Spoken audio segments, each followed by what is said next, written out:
கிறிஸ்துவுக்குள் மிகவும் பிரியமான தெய்வ பிள்ளைகளை, ஆசீர்வாதமான குடும்பம், இந்த நிகழ்ச்சியின் மூலம் உங்களை சந்திப்பதில் என் இருதயம் கர்த்தருக்குள் மிகுந்த மகிழ்ச்சி அடைகிறது. உங்கள் எல்லாரையும் இயேசு கிறிஸ்துவின் இன்பை நாமத்தினாலும் கிராஸ் டிவி ஊழியங்கள் சார்பாக என் அன்பின் வாழ்த்துக்கள். இன்றைக்கும் நாகர்கோவிலை சார்ந்த அன்பு சகோதரர் பால்ராஜ் அவங்களுக்காக அவங்களுடைய மனைவி சோபனா, அவங்களுடைய இடது பக்கம் இருக்கிற கை கால்கள் பலவீனப்பட்டிருக்கிறது, அது குணமாக வேண்டும். பிள்ளைகளுடைய படிப்பு காரியங்கள், பிள்ளைகளுடைய தேவைகள் சந்திக்கப்பட வேண்டும் என்று சொல்லி கேட்டிருக்கிறாங்க. என்னோடு இணைந்து ஜெபிப்பலாம். அன்பின் தகப்பனை, ஓமை துதிக்கிறோம், ஸ்தோத்திரிக்கிறோம் அப்பா. இப்பொழுது நம்முடைய அன்பு மகன் பால்ராஜ் சகோதரருக்காக, அவங்களுடைய மனைவி சோபனாவிற்காக நாங்கள் எல்லாரும் இணைந்து ஒரு மனதோடு கூட ஜெபிக்கிறோம். தேவரீர் அவர்களுடைய எல்லா பலவீனங்களை மாற்றுவீராக. சோபனா சகோதரருடைய இடது பக்கம் கை கால்களில் இருக்கிற அத்தனை பலவீனங்களும் குணம் ஆக்கும்படியாக ஜெபிக்கிறோம். பிள்ளைகளுடைய படிப்பு தேவைகள் எல்லாம் நீர் சந்திப்பீராக. நீர் சந்திக்கிறதற்காக உமக்கு கோடி கோடி ஸ்தோத்திரம் அப்பா. அப்படி செய்கிறதற்காக நன்றி நன்றி நன்றி. நீங்க பேசுங்க, நாங்கள் கேட்கிறோம். இயேசு கிறிஸ்துவின் நாமத்தில் ஜெபிக்கிறோம் ஜீவனுள்ள பிதாவே, ஆமென் ஆமென். கிறிஸ்துவுக்குள் மிகவும் பிரியமான தெய்வ பிள்ளைகளே, ஆசீர்வாதமான குடும்பம், இந்த நிகழ்ச்சிக்காக ஆண்டவருடைய பாதத்தில் காத்திருந்த பொழுது கர்த்தர் சொன்ன கர்த்தருடைய வார்த்தை சொன்னால் எல்லாம் நடக்கும். ஆண்டவர் சொன்னுகிறார், நான் உனக்கு சொன்னால் எல்லாம் நடக்கும். என் அன்பு தெய்வ பிள்ளைகளே, அவர் சொன்னால் போதும், எல்லாம் நடக்கும். இன்னைக்கு விசுவாசிங்க விசுவாசிங்க. ஆண்டவரே, ஒரே ஒரு வார்த்தை மாத்திரம் சொல்லு, எல்லாம் நடக்கும். இதை விசுவாசித்தா போதும், உங்கள் வாழ்க்கையில் நினைச்சு பார்க்க முடியாத அற்புதங்கள் எல்லாம் நடக்கும். வேதம் சொல்லுகிறது, லூக்கா 7:7, மத்தேயு 8:8, இந்த 2 வசனத்தை வாசித்து பாருங்க. 100க்கு அதிபதி சொல்லுகிறான், ஐயரே, நீர் என்னுடைய வீட்டிற்கு வருவதற்கு நான் பாத்திரன் அல்ல, நான் தகுதியுடையவன் அல்ல. ஆனால் நீர் ஒரு வார்த்தை சொன்னால் போதும், என் வேலைக்காரன் சுகமாவான். இது அந்த 100க்கு அதிபதியுடைய விசுவாசம். இந்த விசுவாசம் எங்கே இருந்து வந்தது? பிராக்டிக்கல். 100க்கு அதிபதி அவனையும் இயேசுவையும் கம்பேர் பண்ணி பார்க்குறான். சொல்கிறான், 100 பேருக்கு அதிபதியாக இருக்கிறன்னா 100 பேரும் என் வார்த்தைக்கு அப்படியே கீழ்ப்படுகிறாங்க. ஆனால் அகில உலகத்திற்கும் அதிபதியாக இருக்கிற நீர் ஒரு வார்த்தை சொன்னால் அகில உலகமும் கீழ்ப்படியும். காற்றும் கடலும் மலையும் எல்லாம் கீழ்ப்படியும். நீர் ஒரு வார்த்தை சொன்னால் போதும். பாருங்க, அவனுடைய விசுவாசத்தை பார்த்து இயேசு ஆச்சரியப்பட்டதாக மத்தேயு 8:10 வாசிக்கிறோம். இயேசு நின்று தனக்கு பின் செல்கிறவர்களை திரும்பி பார்த்து, இஸ்ரவேலுக்குள்ளும் இப்படிப்பட்ட விசுவாசத்தை நான் காணவில்லை என்று ஆச்சரியப்படுகிறார்.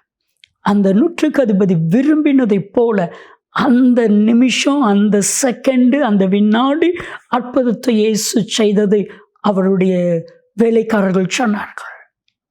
என் அன்பு தெய்வ பிள்ளைகளை, அந்த 100க்கு அதிபதியுடைய விசுவாசம் உங்களுக்குள்ள வரணும். அவர் சொன்னால் நடக்கும். இன்றைக்கு இந்த விசுவாசம் மட்டும் இருந்துச்சுன்னா உங்கள் வாழ்க்கையில் எல்லாம் நடக்கும். ஏன்னா வேதம் சொல்லுகிறது, சங்கீதம் 33:9, அவர் சொல்ல ஆகும், அவர் கட்டளையிட நிற்கும். அவர் சொல்ல ஆகும், அவர் கட்டளையிட நிற்கும். இஸ்ரவேல் ஜனங்களை பின்தொடர்ந்து எகிப்தினுடைய இராணுவம் வருகிறது. இப்பொழுது கர்த்தர் மோசேயை பார்த்து சொல்லுகிறார், நீ இந்த செங்கடலை 2ஆய் பிளந்து விடு. மோசேயால முடியுமா? முடியாது. ஆண்டவர் சொன்னார், உன் கோலை நீட்டு. கோலை நீட்டினான், அவ்வளவுதான்.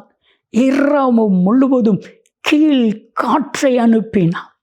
அந்த கீழ்காற்று அந்த கடலை 2ஆக அப்படியே பிளந்தது.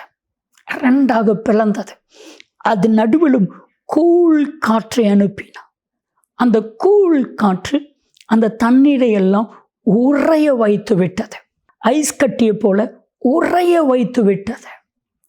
பாருங்க, இப்போ வெட்டாந்தரையில் நடந்து வருகிறது போல நடந்து வராங்க. ஆனால் எகிப்தின் இராணுவமும் வரும் பொழுது அதை உருகி போக பண்ணினார். அந்த தண்ணீர் எல்லாம் அப்படி உருகி அவர்களால் முன்னேற முடியலை. கர்த்தர் அழித்து போட்டா. என் அன்பு தெய்வ பிள்ளைகளை, இன்றைக்கும் நீங்கள் சொல்லுங்க, ஆண்டவரே நீர் சொல்லுங்க, அது என் வாழ்க்கையில் நடக்கும். விசுவாசிங்க, விசுவாசிங்க. ஒரு தகப்பனார் என்னை பார்த்து சொன்னா, ஆண்டவர் சொன்னா, என் மகனுக்கு 4 வயது இருக்கும் பொழுது ஒரு ஃபிட்ஸ் வந்தது.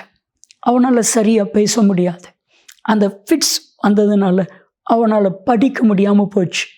ஆனால் ஆண்டவர் சொன்னா, இவனை ஞானி ஆக்குவேன், இவன் தொழில் அதிபராக மாறுவான். டாக்டர்கள்லாம் சாதாரண அந்தவனை சொல்கிறாங்க, எம்ஆர் அப்படி சொன்னாங்க, சாதாரண சைல்டாக மாற்றிட்டாங்க. ஒரு புவர் சைல்ட், ஞானமற்ற ஒரு மகனாக டாக்டர்கள் எல்லாரும் சொல்லிட்டாங்க. ஆனால் இந்த தகப்பனருக்குள்ள ஒரு விசுவாசம். ஆண்டவர் சொல்லியிருக்கிறார்ல, என் மகன் ஸ்பெஷல் சைல்டு கிடையாது, நார்மல் சைல்டு. இன்றைக்கு அவங்க சொன்னாங்க, என் மகனை கத்து தொழில் அதிபராக மாற்றி இருக்கிறார். அவர் சொன்னால் போதும், சொல்ல ஆகும், கட்டளையிட நிற்கும். என் ஆகமம் 23:19. பொய் சொல்ல அவர் மனிதன் அல்ல, மனம் மாற மனுப்புத்திறனும் அல்ல. அவர் சொல்லியும் செய்யாதிருப்பாரோ? என் அன்பு தெய்வ பிள்ளைகளை, ஒரே ஒரு காரியம், ஆண்டவர் சொன்னா நடக்கும், அதை விசுவாசிங்க. யோவான் 11:40, கர்த்தருடைய மகிமையை காண்பீர்கள். இன்றைக்கு எல்லாம் முடிஞ்சு போயிருக்கலாம், ஆனால் அவர் சொன்னால் எல்லாம் நடக்கும். கர்த்தருடைய மகிமையை காண்பீர்கள். மார்த்தாள் மரியாளை பார்த்து கர்த்தராகிய இயேசு கிறிஸ்து சொன்னார், நீ விசுவாசித்தால் கர்த்தருடைய மகிமையை காண்பார்.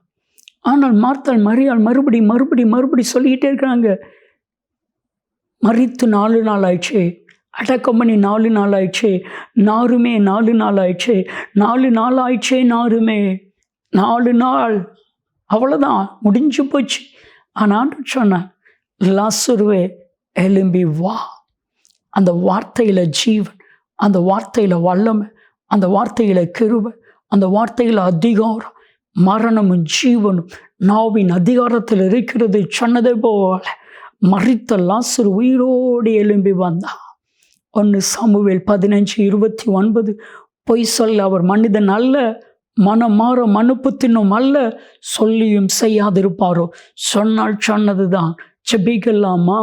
அன்பின் தகப்பனே, நீ சொன்னால் எல்லாம் நடக்கும். இவருடைய வாழ்க்கையில் நீ சொல்லும், இவர்கள் விசுவாசிக்கிறார்கள், ஆண்டவர் சொன்னபடி நடக்கும் என்று சொல்லி அப்படியே நடக்கட்டும். இயேசு கிறிஸ்துவின் நாமத்தில் செபிக்கிறோம் ஜீவனுள்ள பிதாவே, ஆமென், ஆமென். நன்மையும் கிருபையும் ஆசீர்வாதங்களும் நிச்சயமாக உங்களை தொடரும். ஆமென், ஆமென்.